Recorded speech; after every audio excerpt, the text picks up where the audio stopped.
खरं म्हणजे केपी साहेब गेली 2.5 वर्ष आम्ही ज्या क्षणाची वाट पाहत होतो तो क्षण आज आम्हाला आहे.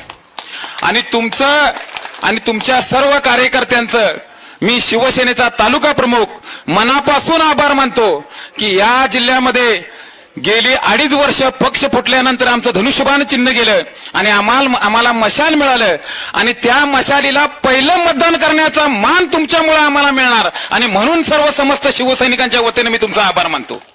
खरं म्हणजे 20 जून 2022 साली जे काय 40 गद्दार आमच्या पक्षातून निघून गेले आणि आमच्या पक्षप्रमुखांना वर्षा सोडून मातोश्रीवर परत निघावं लागलं आणि वर्षा सोडून निघत असताना या महाराष्ट्रातला प्रत्येक शिवसैनिक माता भगिनी अक्षरशः डोळ्यात पाणी आणून टीव्ही समोर रडत होत्या.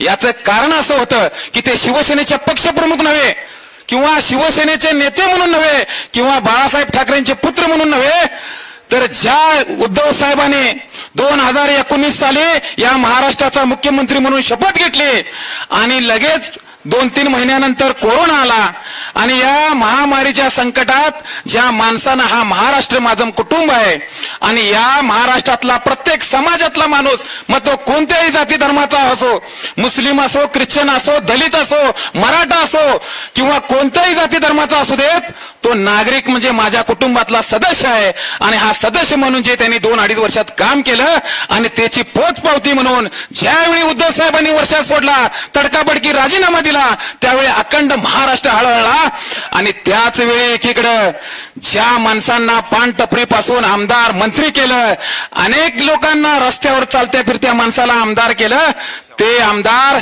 त्या गोव्याच्या हॉटेलात खुर्चीवर चढून टीव्ही समोर नाचत होते आणि तो क्षण आम्ही विसरलो आणि तो क्षण आम्ही कधी मरेपर्यंत विसरणार नाही. आणि म्हणून आम्ही तुमचं धन्यवाद देतो की त्या गद्दारांना गाडण्यासाठी तुम्ही आमचं मशाल चिन्ह हातात घेतला आणि आम्हाला हत्तीचं बळ आलं. या विभागाचा जो काय गद्दार आमदार असेल त्या गद्दार आमदाराला धडा शिकवल्याशिवाय कधी आम्ही पाठ टेकणार नाही साहेब, हे वचन मी समस्त शिवसैनिकांच्या समोर तुम्हाला देतो. आणि म्हणून साहेब या माणसाने गेली 10 वर्षात शिवसेनेमध्ये आल्यापासून कुठल्याही शिवसैनिकाला मानाचं स्थान दिलं नाही, कधी मान सन्मान दिला नाही. आमच्या शिवसैनिकाला साहेब पद लागत नाही, आमच्या शिवसैनिकाला साहेब पैसा लागत नाही, त्याला फक्त एकच लागतं की बाळासाहेब ठाकरेंची शिवसेनेचा मान सन्मान. शिवसैनिकाला मग तो कोणताही पदाधिकारी असू देत, साधा शिवसैनिक जरी गेला तरी त्याचा मान सन्मान जर राहिला तरच साहेब शिवसैनिक भारावून जातो. पण या विद्यमान आमदाराने खरं म्हणजे मी त्या माणसाचं नाव घेणार नाही, कारण त्या माणसाचं नाव घेणं सुद्धा आमच्या तोंडातून म्हणजे आमच्या मनात एक वेगळी आग आहे की जोपर्यंत या माणसाला या निवडणुकीत पराजित करत नाही तोपर्यंत या माणसाचं नाव घ्यायचं नाही असं आम्ही ठरवलंय. या माणसानं गेली 10 वर्ष या मतदारसंघात राजकारण केलं साहेब, अनेक टीका तुमच्यावर केल्या, पण मी 10 वर्षात बघितलं केपी पाटील साहेबांनी कधी आकाशबुद्धीनं कुठल्या शिवसैनिकावर त्याचं प्रत्युत्तर दिलं नाही, काय त्याला जीवनात संपवावं म्हणून कुठला प्रयत्न केला नाही. पण ह्या 10 वर्षात या भावाभावानी जो माणूस यांच्या विरोधात प्रचार करेल, जो माणूस यांच्या विरोधात काम करेल, त्यांना वैयक्तिकरित्या त्यांच्या प्रापंचिक संसारात लक्ष घालून त्याला संपवायचं काम या भाऊबंधांनी दोघांनी केलं. आणि म्हणून ही प्रवृत्ती, ही आकाशबुद्धीचं राजकारण जर थांबायचं असेल तर तुम्हा आम्हाला एकत्र येऊन सर्वांनी काम करणं गरजेचं आहे.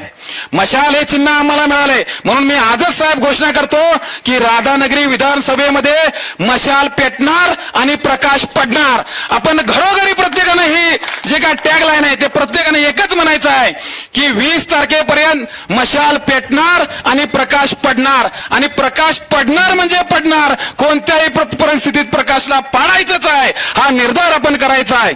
खरं म्हणजे साहेब आजरा तालुक्यामध्ये अनेक प्रश्न आहेत. अनेक या आमदारांनी घोषणा करतात की आम्ही एवढे कोटी आणले, तेवढे कोटी आणले, रस्ता केला, फुलं केली. खरं म्हणजे रस्त्याचा नारळ वडविला, रस्ता केला की 6 महिन्यात जर तुम्ही गेला तर तो रस्ता पाण्यातून वाहून गेला असतो, त्या फुलाला भोकं पडलेली असतात. असा हा यांचा विकासाचं काम. अनेक ज्यावेळी या विभागाची विकास कामं आली, या विकास कामामध्ये यांच्या घरचे सगळे ठेकेदार दिले गेले. सगळे राधानगरी बुदरगड मधले ठेकेदार या आजरा जिल्हा परिषद मध्ये आलेत. सगळे बोकाळलेले हे ठेकेदार, यांना कुणाची तमा नाही. प्रत्येक ऑफिसमध्ये शासकीय कार्यालयामध्ये जर गेला तर प्रत्येक शासकीय अधिकाऱ्यामध्ये टेबल मागे साहेब यांचा एजंट उभारलेला असतोय. 1 लाखाचं जरी काम आलं तरी सुद्धा तो एजंट जाऊन उभारला असतोय. तो सर्वसामान्य कुठल्या ठेकेदाराला कॉन्ट्रॅक्टर देऊ शकत नाही. तो फक्त आपल्याच माणसाला कसं कॉन्ट्रॅक्ट देईल हा प्रयत्न यांचा असतो. या आजरा तालुक्यातून राष्ट्रीय महामार्ग गेला. तुम्ही सुद्धा साहेब त्या टोलच्या आंदोलनाला होता.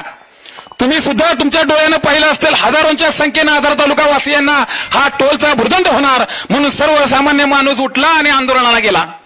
हे महाशय आम्ही युट्यूबवर बघतो, फेसबुकवर बघतो, व्हॉट्सअपवर बघतो, अनेक विधानसभेत अधिवेशनात चांगले चांगले प्रश्न मांडतात. पण या बाबाने कधी आजऱ्याच्या टोलचा प्रश्न कधीच मांडला नाही. का मांडला नाही याचं उत्तर अजून सुद्धा आम्हाला आजरेकरांना मिळालं नाही.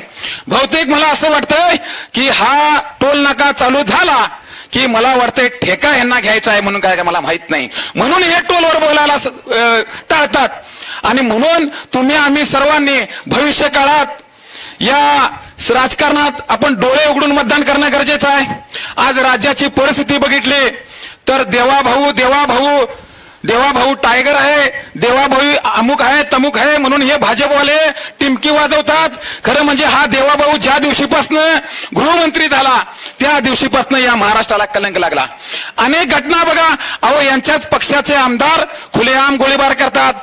यांच्याच पक्षाचा दादरमध्ये गोळीबार, या शिंदे गटाचा मुख्यमंत्र्याचा आमदार भर पोलीस स्टेशनमध्ये गोळीबार करतो. गणपतराव गायकवाड सारखा यांचा आमदार गोळीबार करतो. या झिशान सिद्दकी, परवाच आमचे बाबा सिद्दकी यांची सुद्धा दिवसा ढवळ्या गोळ्या घालून आत्महत्या झाल्या.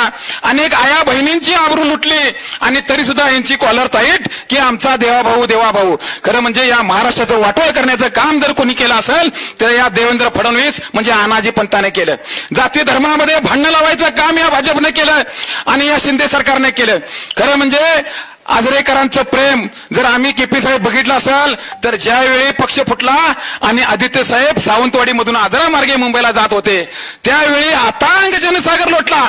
माझे मुस्लिम बांधव तरी तुटून त्यांचं स्वागत करायसाठी लहान मुलापासून ते माय बापापर्यंत वयोवृद्ध माणसापर्यंत या आजऱ्याच्या संभाजी चौकामध्ये एवढी रांग लागली होती की मुंगी सारखी माणसं या ठाकरे परिवारासोबत आम्ही तुमच्या सोबत आहे, तुम्ही कोणतीही काळजी करू नका, 2.5 वर्ष तुम्ही आम्हाला सांभाळलाय, या अडचणीच्या काळात आम्ही तुमच्या पाठीशी आहे हे दाखवून देण्यासाठी दलित समाज असून देत, मुस्लिम समाज असून देत, सर्व समाजाची लोक ताकदीने येऊन आदित्य ठाकरे साहेबांचं स्वागत केलं. त्याचप्रमाणे या आजरा तालुक्यातील समस्त मतदार बंधू भगिनी तुमच्या नक्की पाठीशी साहेब राहतील आणि विजयाचा गुलाल पहिल्यांदा या आजरा तालुक्यातनं तुमच्यावर पडेल साहेब, एवढी समस्त शिवसैनिकांच्या वतीने मी ग्वाही देतो. अशाच नवनवीन अपडेट्ससाठी डिजिटल कोल्हापूर चॅनेलला सबस्क्राईब करायला विसरू नका. आमच्या फेसबुक, इन्स्टालाही नक्की फॉलो करा.